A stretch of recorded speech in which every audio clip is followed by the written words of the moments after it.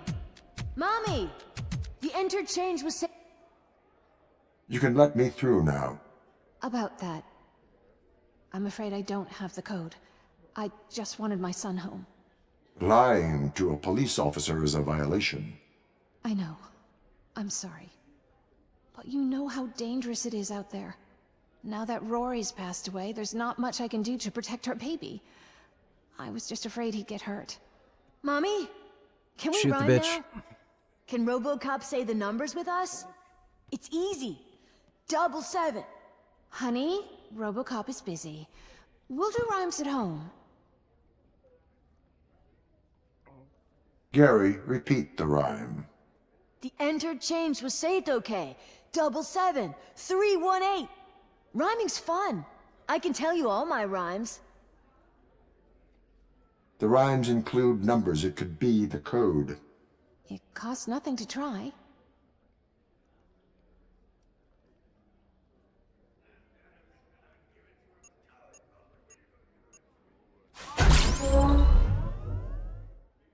Oh my. It worked. Good thinking, Gary. Did you hear that, Mom? I'm a detective now. I can't put No Town at risk of another mercenary attack. So I have to close the gate as soon as you leave. Are you ready to go? Open the gate. Goodbye. And thank you for helping Gary. Genuinely. Thank you. It is my duty, madam.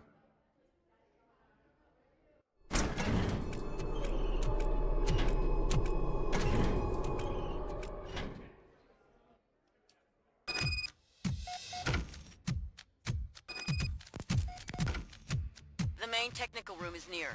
From there, you can get to the upper floors. And my name's Miranda, by the way. Miranda Hale. Why are you telling me now? Cats like you. Now, Hell signal is now jammed. That metal fucker is now all alone.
Warning.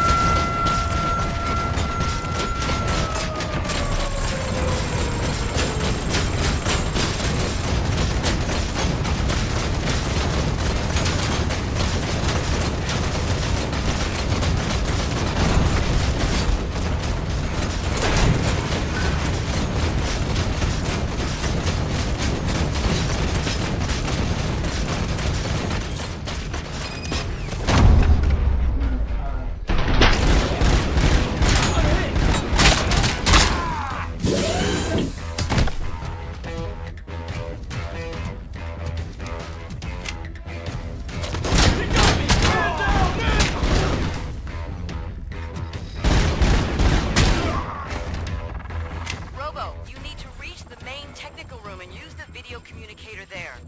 Then we'll be able to talk without Miranda?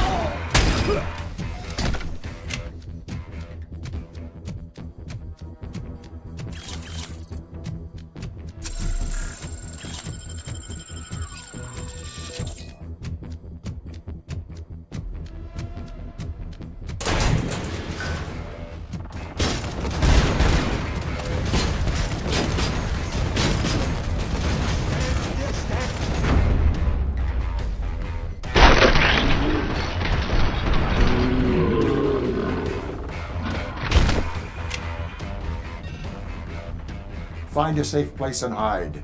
Oh, okay.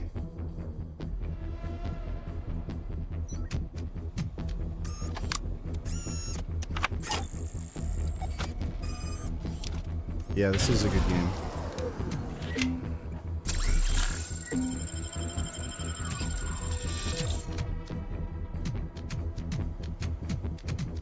Enemy sighted!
This is RoboCop Rogue City.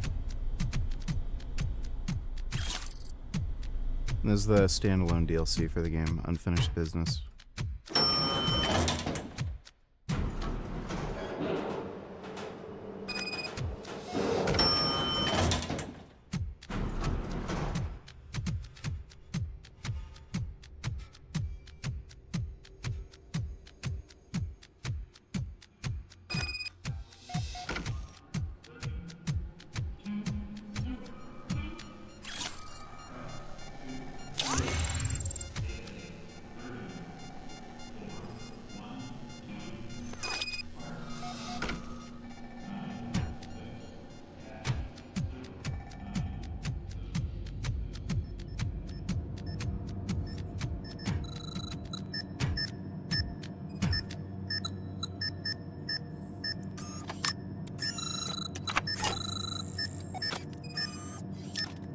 Computer and system updates have been finished successfully.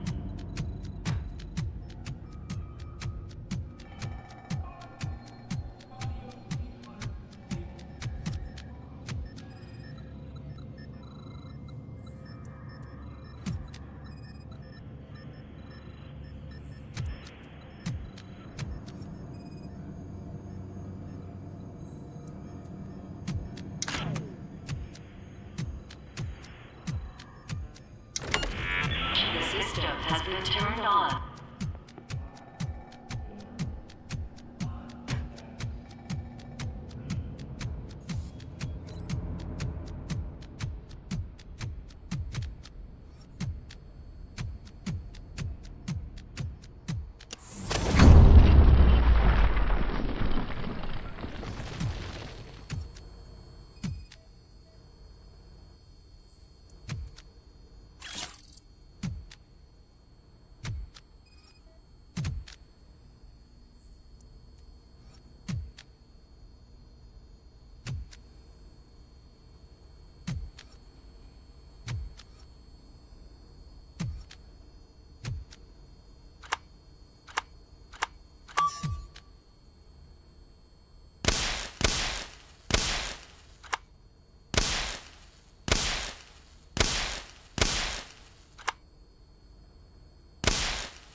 not doing drawings right now, but when we stream later, I'll do them.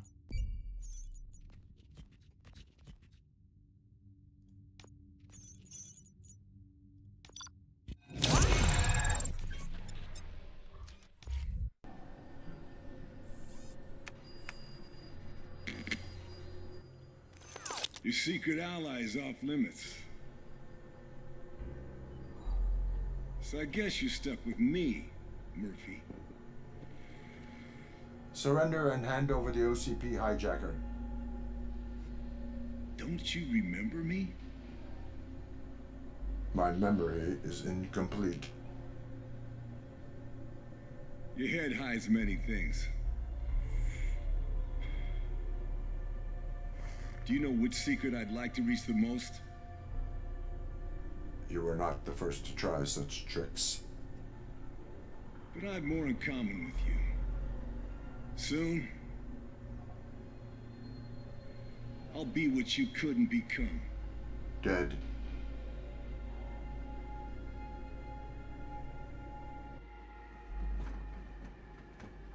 Everything existing in the universe is the fruit of chance and necessity. Democritus.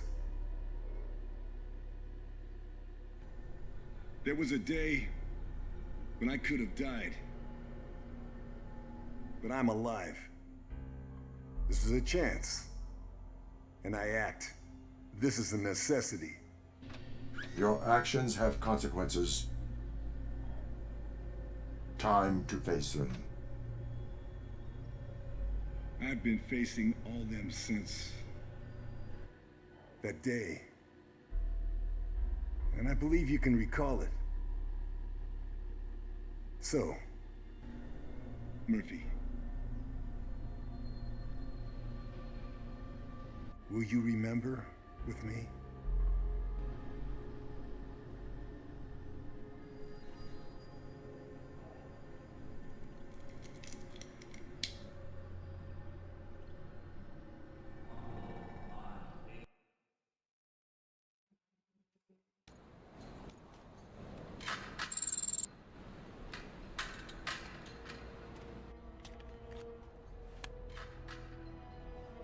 You're missing the show, Fia. No reruns. My watch stopped. Again? Throw it away. It was a gift from my dad. Once my pop made an armchair for me. His spring nearly went up my ass, but can't throw it away either. I like this watch. When I was a kid, I used to snatch it from my dad and wear it with my mom's heels. Used to make me feel so classy. Does your dad know that you have his watch? He gave it to me when he retired. But I was never convinced to wear heels after I was 10. Old Walters was a respected cop. You must have heard about him. Cop who lived to retire? Comforting. I can look at the watch on Friday, if we're still on for the barbecue. The kids are already looking forward to Uncle Gray's visiting again. I thought the kids were afraid of you, Cass. Only the bad ones. We're the cops. All the bad ones should be afraid of us. But they aren't. How can we make them afraid if our hands are tied? We're the cops. Cops shouldn't be feared. What do you want us to be? Judges? Executioners? Maybe then more of us would live to retire. What do you think, Murphy?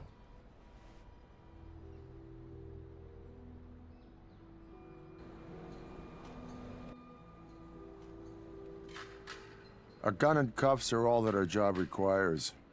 And maybe a good moral compass to know how to use them. We use handcuffs way too often. I know your solution, Cass. That's not what we do. Others may have a different view. Cruz, have you ever thought about it? Ask Murphy. He was the cop of the month. Murphy? What does a cop's job mean to you? Taking the scum off the street. What about those who keep getting back on the streets? If we don't change things, it's only a matter of time before one of us gets a bullet. You want to get a bullet? That's why I like you, Cass. You always know how to set a mood when I'm trying to catch my breath. You'd prefer to go back to the topic of a spring up your ass? Yeah, the wristwatch is a good topic, too. If it helps you finish your coffee in peace, we can talk about anything. All units in the vicinity dispatched to all units. If you want peace, prepare for war. All units in the vicinity dispatched to all units. 187-213, suspects fleeing the scene. Grid plate 117. Blue pickup. Central Unit 131 responding. We copy 131. Empty building, suspects are armed, potentially dangerous.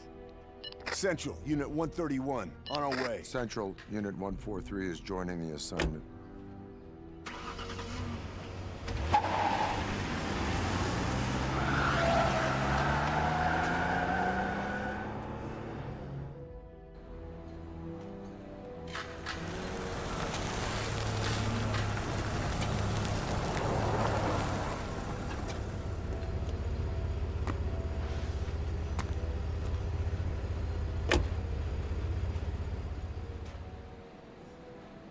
This is a big place to cover.